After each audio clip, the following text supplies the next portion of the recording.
you. Rest, honey. I was stressed. I was like, yo, reliving it is making my I know, heart. it's making me like, oh my God. Hey, y'all. Hi, welcome back. Your brother came back. We know y'all came back to Books Braids and Banter. My name is Sierra and I am the pessimist. And my name is Shay and I'm the optimist. And y'all know we got this little series called, y'all read this yet? Your brother read this. And the book we're talking about is The Overnight Guest by Heather Gudenkauf. Baby! Y'all, this book, man, girl, I mean, it had me on the edge of my seat from the beginning all the way until the very last page. This was amazing. I ate this up and left no crumbs. Right. I took the plate, well, the book, and I licked it. Yeah. If there was any crumbs left, because... Right. Man, y'all, this is a great winter read. So, the book is about Wiley Lark. She is a true crime writer, and she goes to this farmhouse where this crime took place, and she's trying to write a book over there. It's a lot of flashbacks, point of views. It kept me on the edge of my seat. This is a good winter thriller read. Like, if you wanted to cozy up and feel like you got to look over your shoulder, this is the book.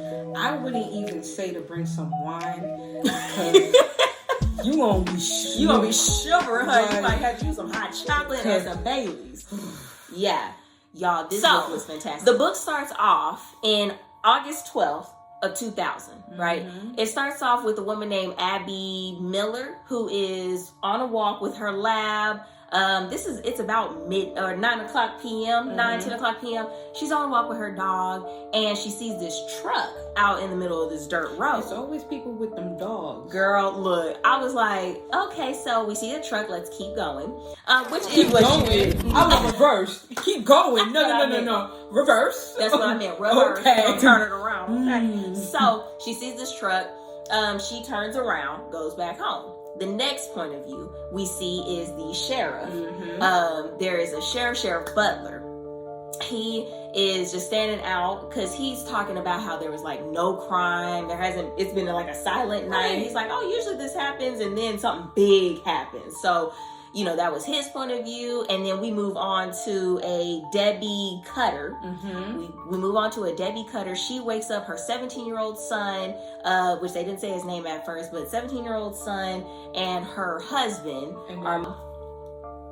Debbie Cutter wakes up, her husband and her son are missing. She doesn't think anything of it, but she only woke up because she thought she heard like some balloons popping, or and again, this is in the country. We're in the country. So she's like, could have been a gun. I don't know. Maybe we'll see. But she woke up, they was gone. And then it ends off with Josie and Becky. These two characters who end up being some of our main characters is Josie and Becky. They best friends. And they're best friends. They are best friends. So how that first chapter ends off is Josie and Becky are running. That's how it starts. It starts with them running, and they hear the gunshots and someone's chasing them. And so you're already kind of like, okay, what is going on? What's going on? Everyone woke up or everyone heard these noises. All I know is if we running and I bust my butt on the floor, you better not let go of my hand. Just you better drag me. Okay? Just drag me. Drag me. Right, because Becky falls. And she's like, just go. And Josie takes off. And that's no, I'm not that. Just go. You better drag me. Right. So throughout the beginning, Wiley is getting some groceries because there's a storm coming. So she gets these groceries. Turns out she is divorced. She has a son named Seth who wanted to move in with dad. He's like a teenager. They don't really get along right now, and she doesn't really get along that well with her ex-husband. Right, don't do him like, she was focused on her little career. I didn't say nothing like, I just said they wasn't getting along. Thank you. Toxic boy moms. But anyway, they weren't getting along because she was writing her book. She is a true crime writer, so that's really all she does is she goes and travels to these places where these crimes happen, and she writes books. So she is at the grocery store trying to stock up and get ready for this storm. So she goes over to the farmhouse. She is getting everything ready and, you know, getting the fire together. She has a dog that she's just trying to get everything in place. She goes outside, and I forgot, what was it she went outside for? Do you remember? She went outside because the dog, she couldn't find the dog. Oh, the dog yes. had went out. Yeah. So her dog, so the dog's name is Taz, and he is gone. She has him go out, do his thing. He's taking forever. She goes outside, sees a little boy in the snow. So that right there, you're like, and it just stops right there. So at this point, you go back and forth to the flashback in 2000, August of 2000, and then you go back into the present. But there's also some chapters. I would have left that little boy outside because I feel like that was, you know, when cops be leaving like bait cars. I would have thought that kid was a bait child. Like I'm sorry, not sorry. I'm not helping. No way. She brings this child in that she thinks is this little boy. So she brings him inside her farmhouse, the farmhouse that she's staying, because she's saying that, oh, I'm renting this farmhouse where the crimes took place, and this is where I'm writing my book. So she brings. And you telling me you still where the crime happened, right? Where she's writing a book, and you think, I'm gonna be helping it, right? And you see a little boy in the snow, and then there's blood on his head because you can tell that he would have stayed right there. So she brings him in. Turns out like he's still alive. He didn't freeze to death or nothing like that. He's still alive. And she's just trying to like wake him up. He finally gets up. She warms him up, but he is not talking at all. So she's trying to get him to talk. That's not sus. Right, I know. So she's trying to get him to talk. Again, it goes from present day Wiley, and then it goes to August 12th of 2002. But then she was a kid, right? But we don't know that it's her. Okay. So then there's also some other chapters where you see. It's a point of view of a little girl, and it's a mother and a little girl, but you can tell they're in some basement, and there's a dad. The dad comes downstairs. I'm not even gonna lie, I didn't know they was in a basement. I'm not even gonna lie. I thought they was like, I could tell. I thought they was all free. I just thought like the dad was just an abusive husband. So I was never thinking. Even though he came downstairs and then locked us back in. Yeah, I listen. I just thought, you know, I just thought it was abusiveness, and that was their little abusiveness, right? You know. So there's other chapters with that point of view of the little girl. And there's an abusive father that comes downstairs, does some things to the mom while the little girl's there. Tries to, you know, says things like makes these promises to the little girl, and then nothing ever happens. You don't ever learn their names or anything like that. So during this time, we're going back and forth. In the flashback to 2000, turns out that there's a girl named Becky and Josie. They're best friends, but Becky is spending the night at Josie's house. And that's why my baby would never. Right. Now, this is why you can't be doing no spending the night. Look, so Becky is spending the night at Josie's house because they're all going to the fair. Josie has an older brother. His name is Ethan. Now, Ethan is being like a teenage boy. He's not really getting along with his parents right now. Kind of thinks he knows everything. He started getting into a little trouble, especially with his friend, who they call him Cutter. But I think this boy, I was kind of confused. It seemed like it was 1,000 family members, but I think this boy, his name was Brock. Was Cutter. Brock? Okay, yeah. So or Jackson. One of them, but they called him Cutter. So, Josie's grandparents live fairly close to their farmhouse where she lives with her parents. So her parents asked Ethan, the older brother, if he can drop off like a pie over at the grandparents' house. They say it's literally like a mile away.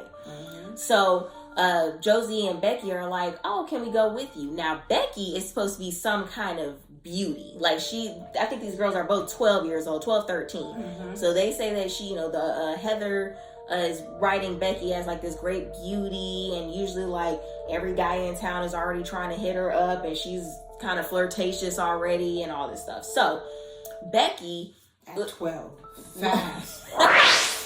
So Becky goes up to Ethan, and she's like, hey, can we go up to you? Can we go with you and drop off this pie? So he's like, yeah, sure, that's fine. So they go over to the grandparents' house, drop the pie off. He drives off to like a little creek area with his homeboy and meets up his friend Cutter. Mm-hmm. So him and Cutter they start shooting because Ethan brought his shotgun. And the girls are there, Josie and Becky, and Becky's like, oh, can I shoot too? And, Josie's sitting up like, girl, can we go back home and play some Barbies or something? Right. Like, what are we doing? So they start sitting there like shooting and stuff. Ethan's and Josie's dad drives past and sees what they're doing. And they get it. Yeah, they get into a big old argument to where Josie's and Ethan's dad is like, hey, give me the keys. You're gonna walk home if you want to walk. If you're not trying to get in this truck with me. So Ethan has his shotgun. He's like, yeah, I'm gonna walk. Josie and Becky get into the car. They're driving off. Ethan shoots toward them. Right, he shot toward them, and and that's pretty. That's about how that ends off. Is that that's the last thing before everything went down. That was the calm before the storm. Yep. Yeah. So after Ethan and the girls go meet up a Cutter to go shoot, and then they drive back home. Ethan comes back finally after walking home, and his dad and him get into an argument again. Mm-hmm. The daddy said, "Give me your gun now, because you're not responsible." And he said, "Nah, make me." Yep. So the girls go into their bedroom, to Josie's bedroom, get ready for bed. They hear all the commotion. Then everything's quiet, and then the girls are like, oh, let's go, just hang out. We're going to go hang out. So they went out into the trampoline in Josie's backyard or little field area. Safe in the backyard. Not even. So they're in the backyard having girl time and all that, and then they start hearing the gunshot. And they're like, okay, what's going on? So they're hearing gunshots. I think they went towards the house, but then they saw someone walking, and that's when they turned around. Now, the person that was there walking, all Josie heard was, Josie, Becky, where are y'all? Or he's calling them. They're running towards the cornfield because, again, we're on a farm. We're on a farm. You ain't gonna find me there. Barely any neighbors or anything like that. So they run towards the cornfield. Riley thought it was Josie. My bad, Josie. Josie thought it was her brother calling, and she was just like, you know what? I'm out. Right. Because that's all she remembered was them, her mom, her father, and Ethan arguing. So Becky tell Trip. That's it. That's just all I gotta say. Like that right there, I almost closed the book because I was like, "What you filing for?" Well, I got wobble legs. I'm sorry. Okay, look. I would start crawling something. No. But they little girls, real quick, She'll be like, pew, come back and drag me. So Becky falls. Josie lets go of her hand. Becky's like, all right, you might have to go without me. So that's what Josie does. And then she hears a gunshot. She's running all in the field. There's a few more gunshots. She finds out that she got shot in the arm. She's trying to hide. She sees this figure because it's night, it's midnight, past midnight. She sees this figure in the cornfield, he's right in front of her. Then he walks off. I think it wasn't pretty much until the next morning is when she finally got up, goes into the house, sees her parents are gone, her brother is gone, and Becky is gone. So the way she's saying it is crazy. The pop's face was no longer a pop's face. The mama's face, right? The stomach was gone. It was just it was giving death because. And then the brother wasn't even there. And the brother wasn't there. The best friend wasn't there. So Josie's grandfather is driving down the road. He sees Josie, and Josie's covered in blood, and she's just walking dazed. And so the grandfather goes to the house, sees the parents. The police, get involved. We got Sheriff Butler. We got the sheriff deputy, Levi Robbins. So they get involved. And that's when the investigation starts. Now, mind you, there's another chapter that kind of goes back around the time that the shooting started happening. Sheriff Deputy Robbins was driving, and this truck comes out in front of him. Barreling down. So Sheriff Robbins or Deputy Robbins goes after him. Turns out it's Cutter, the boy that was shooting with Ethan and Becky and Josie. And then he was just like, well, I know your uncle. I know your cousin. Yeah, it was his cousin. I know your cousin. We go way back. Little small town police officer stuff, pretty much. So he's talking to Cutter, but Cutter's name is Brock. But Brock is like shook. I mean, he is nervous. He's so nervous. And Deputy Levi was like, all right, now you go I remember when I was a kid, and you better go take your rap down. Like, stop. Just stop right there, because how you gonna sit up there? You know what? It just must be good to be. So anyway, so he lets him drive off. And then that's about it as far like the first part of the middle area with the book with what goes back, the flashbacks and all that. Then we go back to Wiley and the little boy that she saved. So Wiley is like, all right, where did this kid come from? Right? So that's what we're jumping into. We're jumping back into present day with Wiley Lark and the little boy that she saves in the ice. So she is... All I'm saying is, if she ain't never saved that little boy, the night that she wouldn't have had that night. Just mind your business. Just mind your business. You're right. You're right. But she saves a little boy. Little boy now is moving around, but it's kind of weird because this kid is like very cautious for a little kid, right? So she's going out and she's trying to figure out where this boy came from, and that's when she sees this truck that has been wrecked, right? Now here we go. Not minding your business. So she sees this truck. She sees the woman in the truck. She's like, all right, this must be this little boy's mom or whoever she is, like, whatever. Let's see. She goes up to the woman, doesn't know if the woman is alive or right? She doesn't know what's going on with this woman. The woman finally starts waking up. I was kind of confused on this. So the woman... She got into a car accident. Right. And she's in some barbed wire, right? So Wiley's like, hey, let me go back home, get some tools. I think she was even trying to help the woman like cover up and stuff. Cause this is a blizzard. Yeah. Cause that's what's going on her jacket. Yeah. And she says that the woman was kind of looking at her like, okay. Like the woman and this little boy, you're like, okay, what's going on? Like, why are y'all looking this type of way? Why are y'all trying to be defiant? Like, what are we doing? So Wiley goes back to the farmhouse to get some more tools. The little boy is there and she's trying to get him to trust her. She's like, we gotta like trust each other. So what are we doing? Little boy still ain't talking. So that right there would have been like, you know what, little boy? I know. I help you get out. Get out and start walking, please. So she goes off into the barn that is attached to the farmhouse. She goes off to the barn to find this tool. She turns around. She sees this woman, the woman from the truck. She sees her walking towards the farmhouse, like about to grab the door. So, and I think even before that, Wiley saw like some duct tape that was yeah. And so she's thinking like, okay, maybe this is somebody that kidnapped this kid and was trying to, whatever. And so, and that's how that ends off on that present part is that the woman is going into the house. Wiley goes up to the door and the woman grabs a little boy and she goes and hides in the house. So then we go back into August of 2000. So we go back.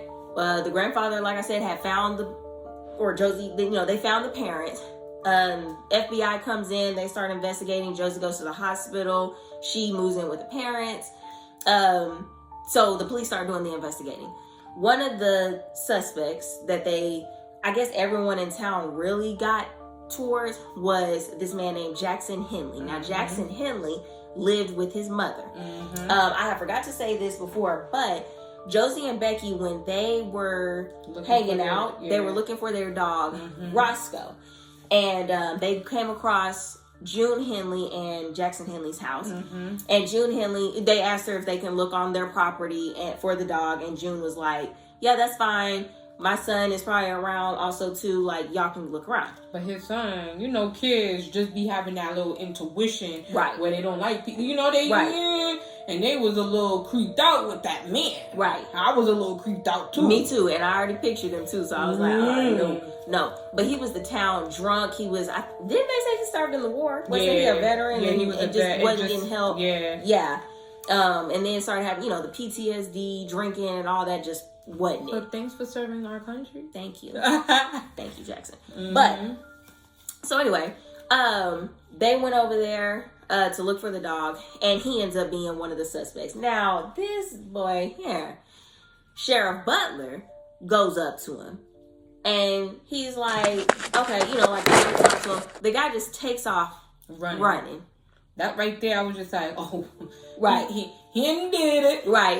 He did it. Yeah, I'm like, so he already takes off running, and the sheriff talks to the mom, and she's like, well, he does that because everyone automatically assumes that that's what he is. And right there, I'm not gonna lie, I was like, I felt a little bad. I was just like, why they always gotta do that? Like, they always just, I felt so...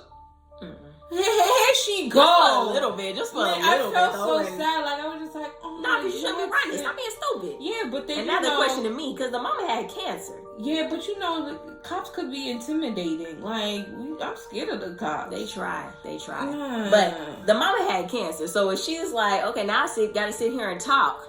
Mm-hmm. She's got cancer and keeps smoking too. It's like, okay, can we let's She said, I already got cancer. What else is going to take me out? Let's just kind of, I guess. So yeah, so he starts running, and then like I said, Sheriff Butler's talking to the mom, and so we just end off on that part with the investigation. We go back to, now we don't know how far back this is or what time frame this is. We go back to the mother and the little girl who are in this basement. This whole time we got this dad who keeps coming down into the basement. And you're sitting here like, okay, are y'all going to try and escape? Like, what are we doing? Mm-hmm. So. Like, for me, I thought the mom, because the mom had just they was losing kids all the time. Yep. So I was just like, oh, okay, she's probably postpartum. The way she was explaining her, it was just like, okay, she was going through postpartum, or not postpartum, she was depressed because she kept having miscarriage. And the dad was just like horrible. He was horrible. The dad back smacked the mama, and then didn't feed them. Right. Now we are on the little girl's point of view. So, the little girl, her and her mama are going through it. But what I love the relationship. The daughter was riding for her mama. The dad would beat her butt, and the daughter is just hiding food. Saying, "Mommy, are you okay?" Mommy is throwing up, and she's here let me hurry up before my dad, tries to beat my mom because the house is that relationship right there.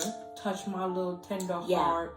Yeah, they had a really close relationship. It was so cute. It just was, I just love it. I loved it. It was sad, but I loved it.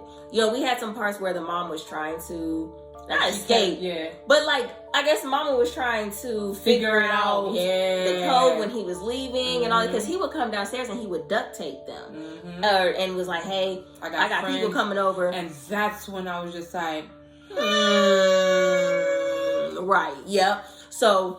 The mom was kind of trying to figure out what's going on with this time frame. Okay, when is he gone? They did escape. They did leave. They stood outside for a second, and then the mom was like, "Let's go back down." I almost threw that.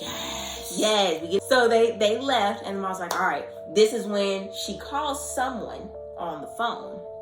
Little girl, again, we're on the little girl's point of view, so she don't know what's going on. She calls someone on the phone. Mom doesn't say anything. They go back downstairs. I'm through. I'm at this point, I don't know if I'm gonna read the rest of this book. So that's about that little end on there. We go back to the present, and Wiley is like, okay, this woman's in my house. They go through their little scuffle.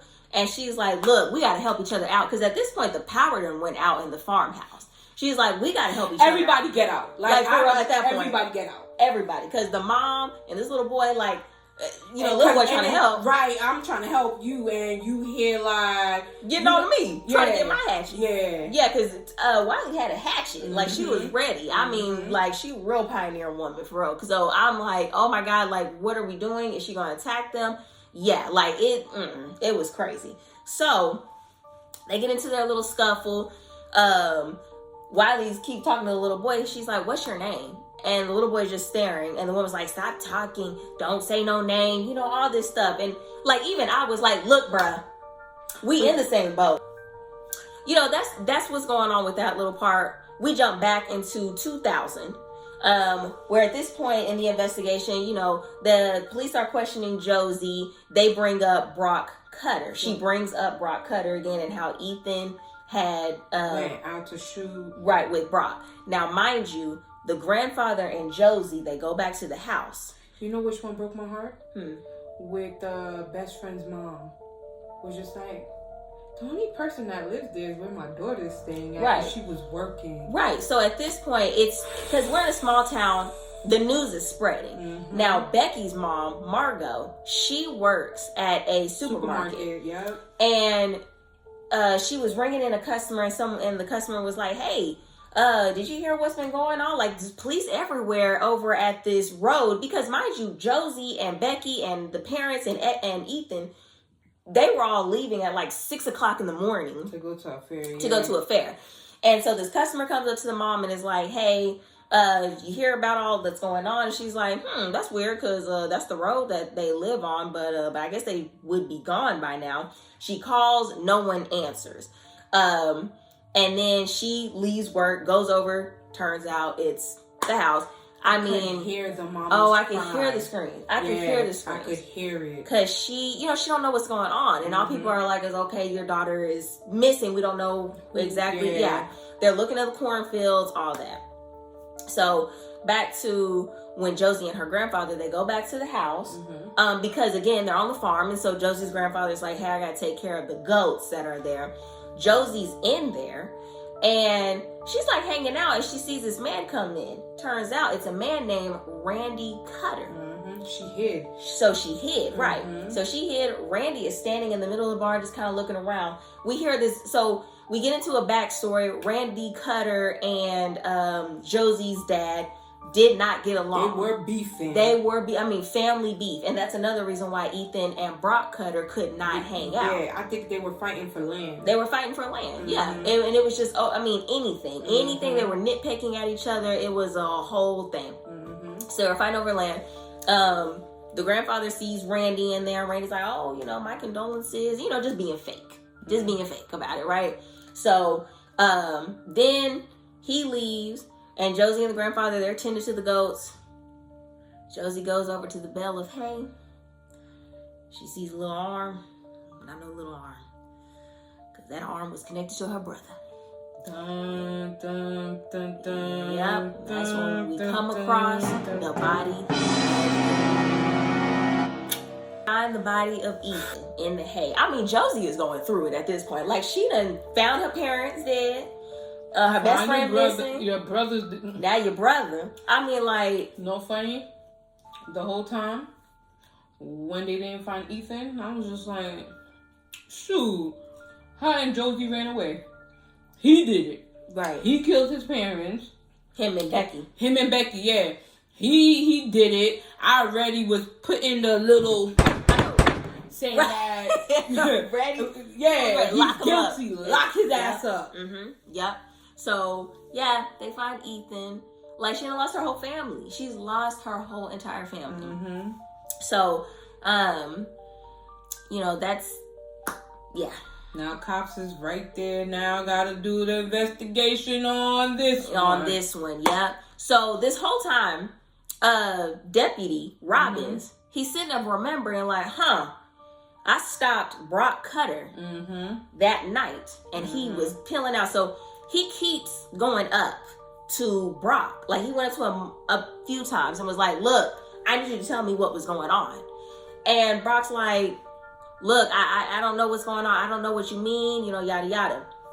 So then one day,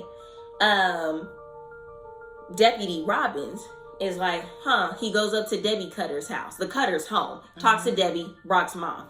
He's like, look, I need to find where Brock is because I got some questions. Like, he feels like he's right there, right on his tail. So she's like, hey, he helps my husband out at this pig farm. Deputy Robbins goes out into this little pig farm area that Randy and Brock Cutter are renovating, remodeling, whatever. So he goes out there. Brock is there. He's questioning him hard, like threatens him to feed him to the pigs if he don't tell what's going on. And Brock's like, look, you know. He starts singing like a canary. He starts singing just a little bit. I mean, he says, yeah, I did hang out with Ethan. Because at first he was saying he hadn't seen him in months. So then he goes, yes, I hung out with Ethan. And, that was that. We went shooting and, whatever. I don't really necessarily remember the part. Because he did admit, he was just like, I ain't gonna lie to you, Mr. Officer. Because he even thought Ethan did it. He said, He was just like, he was talking about shooting Perry. Right.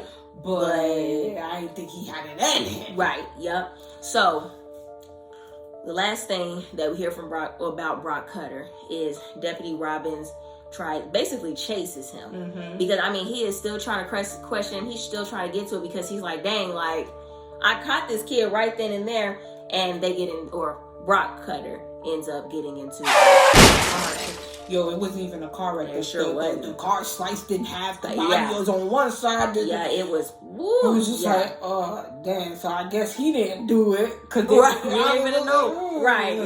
Yep. So that's how that was on that, the past part. I think honestly at the end, as far as the past from 2000, how the flashback ends off is that the investigators, the FBI, the sheriff, all that, they go over to the Henley household again because Jackson Henley is basically trying to blow up stuff, and they're like, he's trying to blow up evidence because he was burning all these tires. And then they found the blood of Becky over there.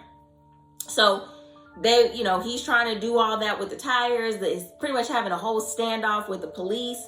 I know the FBI agent, I believe her name was Rodriguez or Santos. Santos. Yes. She was the boss. Yes. So Santos was the FBI agent that had also came down. And they were having a whole standoff, and it just ends. That's the last that we hear from the past tense, is that from the flashback is that Jackson Henley was taken to custody, and they couldn't arrest him because they didn't have They didn't have all the evidence. So, that was basically that for the flashback. We go back to the mother and daughter who is in this basement mother now. And son. Yeah, mother and daughter go into. They're in the basement, and the mom's like, "Hey, let's cut your hair. Let's cut your hair real short." And the daughter is like, "Okay, I'm not gonna be pretty anymore. Yeah, you're always gonna be beautiful." That look great. Shoot. So she cuts the hair, the girl's hair. They get their, get some stuff together. Because the dad is out of town at this point. The dad's supposed to be out of town. Yeah, he went and got some food. So they go up the stairs and the door is locked. Like, ain't getting out. Mama at this gave point, up. Mama said, you know what? We just forget it. Forget it. And she had already cut the girl's hair. And she said, no, Mommy. Because Daddy's going to know something's up if he sees my hair like this. Yep. How about we leave out the window? Yep. I said, yes, that's my type of girl. Yes. So they end up leaving out the window. They left out the window, and then they grabbed the dad's truck, and the mom's like, all right, we finna go. They go. It's snowing. Got into a car accident. They got into a car accident. All right, this is the nitty gritty, baby. We at the gritty. We really at the gritty. So now all that's done. At this part of the book, we are done with the flashbacks. We're done with the point of view of the little girl and the mom in the basement. So at this point, I pretty much knew what was going on. I ain't know nothing. It was so good. My eyes was burning, but I couldn't go to sleep. I had to finish that, but I'm not gonna lie, it took me one day. I don't know why I keep and waking up and then I'm finished. Like, I was just like, my eyes was bleeding. I had to know. I had to know. It was so hard to put down. So back to Wiley, the little boy and the woman that's in there. Now, again, Wiley is renting this farmhouse. Mm-hmm. Now, earlier, when there was the truck wreck, the truck had caught on fire. Yeah. It exploded, caught on fire. She gets a knock on the door. Mm-hmm. Randy Cutter is who was at the door. She's like, this is before the woman came into the house. Randy Cutter knocks on the door. And he's like, hey, like, did you see what's going on? Like, has anybody come up? Well, and she did tell him, like, hey, there's a little boy that came up here, mm-hmm. you know, but other than that, no one else has come up. So, mm-hmm. you know, I don't know just yet. And because the phone lines are down. I mean, it's a blizzard. Mm-hmm. So Randy Cutter is her neighbor. Mm-hmm. Okay, so back to the ending. The woman and the little girl, the woman's like, look, don't call no help. Wiley's like, look, girl, I'm going to get you some help. Mm-hmm. Like, what are you doing? She goes, no, because we're running away. Like, nah, he's going to find us. All she keeps saying is, he's going to find us. He's going to find us. And that's when I knew, okay, mm-hmm. they were mm-hmm. kidnapped. They were kidnapped. Mm-hmm. So, Wiley, I think the woman tried to attack Wiley one more time. And Wiley grabs her hand and she looks and she has this moon shape or half moon shaped scar. Mm-hmm. And Wiley's like, oh, hold on, I got that too. And this was with my best friend. So it turns out Wiley is Josie. Mm-hmm. And the woman and the little boy, who actually was a little girl, is Becky. So that right there, I was like, okay, yeah. You didn't know that because I didn't know. Well, I did know it from the beginning. I knew that was gonna be Becky. So that was Becky, and she was like, oh my gosh, like, you know, like she's sitting here like, whoa, my best friend has been missing since we were 12. At this point, it's been like 20 something years, about 20 something, 30 something years. So Becky's like, look, this man's finna come out and get us. You know, like everything's starting to come out. The little boy that we thought was little boy is little girl. Like, I'm a little girl. Yeah, I'm a little girl. She finally starts talking, mm-hmm. and Wiley's like, okay, you know, I got your back. Yeah, I got y'all's back. Becky is like, look, no, because he is strong. Like, he will do nothing. You know, he will stop at nothing to get me back. Becky had the Stockholm syndrome. Like, she really, was scared. Yeah, like she was shook. I was so scared. I was like, oh my God. So there's a knock on the door. Wiley goes over to the door.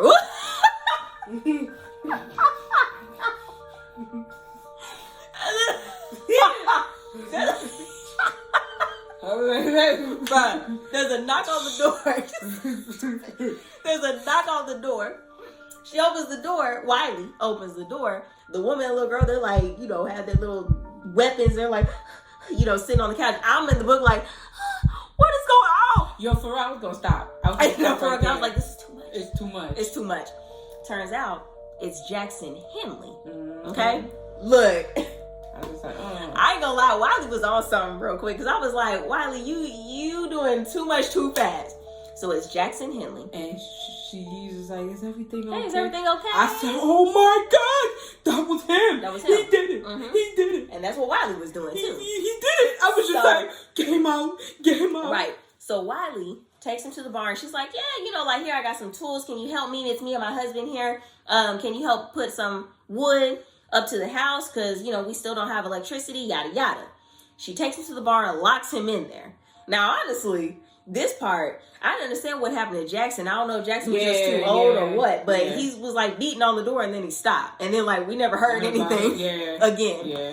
She goes back, talks to Becky. She's like, girl, I got Jackson because I know he's the one that did this to you. And Becky like, girl, what is you talking about? It wasn't no Jackson. Wiley was getting Wiley, I was like, listen, Wiley, listen. Just listen. And she kept saying, no, it was Jackson. Like, she was like, what are you talking about? Yo, I seen the man. Like, how you telling me what my eyes seen? Like, I've seen this man for like 20 years, every motherfucking day. Right. You can't tell me who it is. It's Randy Cutter.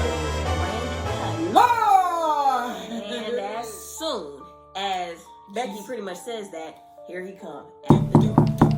No, it was more like... Okay. Now, Randy come up in there like, all right. What she said, he called them. He called them by their names. So he been knew that Becky was Wiley. He knew that that's who it was. He knew.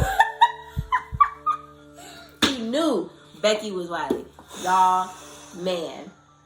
I mean, this was such a good book. This was so good. So, long story short, they get into their scuffle. Randy's trying to get to the woman, the little girl. Wiley's like, I mean, they got into was such just like, I'm not leaving my best friend. Like, yeah. Nah. Wiley, and then the fact that this man murdered her whole family, off everybody. My mother, my father, my brother, just for land. For land. That's some country mess. So they get into the scuffle. I felt like he was attacking me because I felt like I felt every single thing. I was like, oh my God. Like at that point, if my finger got hit or I had a little splinter and we fighting, I'm out. I'm out. No, he's like kicking her and all this stuff. He's banging her head. Woo! Yes. It was, y'all. No. So, at that point, I was just like, when he had finally got her, and was choking her out, and she said, "I seen the heavens, I seen my mama, my grandma." I said, "Oh, I know." She saw everybody again. Yes.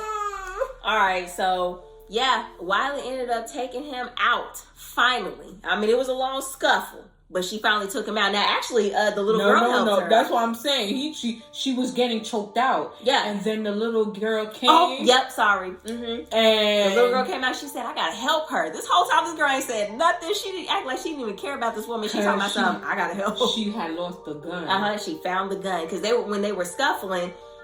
In the farmhouse, when when Josie and Randy were scuffling in the farmhouse, the little girl and Becky ran off, and they did that, and then the gun that Josie had was lost. Then they moved over to the barn, because the little girl was in the barn, and Randy was like, "Hey, girl, come on, let's go home, whatever." That's how they ended up in the barn. So, the little girl finds the gun. She's like, "I'm gonna help her." She goes out. She's the one. She said, "Daddy, stop." Yep. "Daddy, stop." Yep. And the daddy was just like, "Little girl, get the hell away from me." Right. Yep. Wow. Yep. I said, I said, him dead? Him dead? Him dead. Him was dead. Yeah. And that's how it was. And then they ended off with Josie, Wiley, whatever she wanted to go with.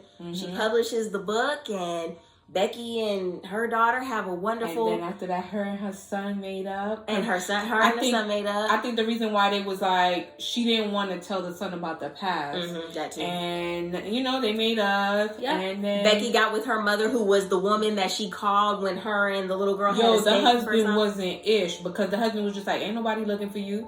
Ain't nobody want you. Your mama's dead. Everybody's dead that you thought was there for you. He was telling her all that. And then we found out that's who she had called when she was in the basement. When they had escaped that first time, that's who she called with someone. Because I think he told her that the mom was passed away and all that. Yeah, so it was good. That was a good little wrap to the ending. And the cherry on top, the cherry on top, guys, was when she said, "My name is Josie." Yeah, that little girl. Becky named her daughter Josie. I didn't see. She said she saw it coming. Oh, duh! Because the whole time in the book, you sit up telling me you didn't know. This whole time we weren't gonna find out what this little girl's name is. I'm like, I guarantee you at the end, my name's Josie. Don't tell her your name. Right. And then the heart piercing one was when the mom was just like, "You'll know when you can trust somebody." Oh yeah, when she told little girl, and that's when she knew she could trust Wiley. And then now they're all together. They're all happy. That was, y'all. I don't want to leave you guys. I don't want to leave you. Y'all, I had so much fun talking about this book. I had so much fun. 5 stars, baby. Yeah. 5 stars. Yeah. I rated it a 4-star, but yeah, honestly, y'all, this one. It's because she's a pessimist. She should have rated it a 5. I'm just saying. I mean, it pretty much is a 5 for me. Yeah. It was a good Actually, most of the book was in August.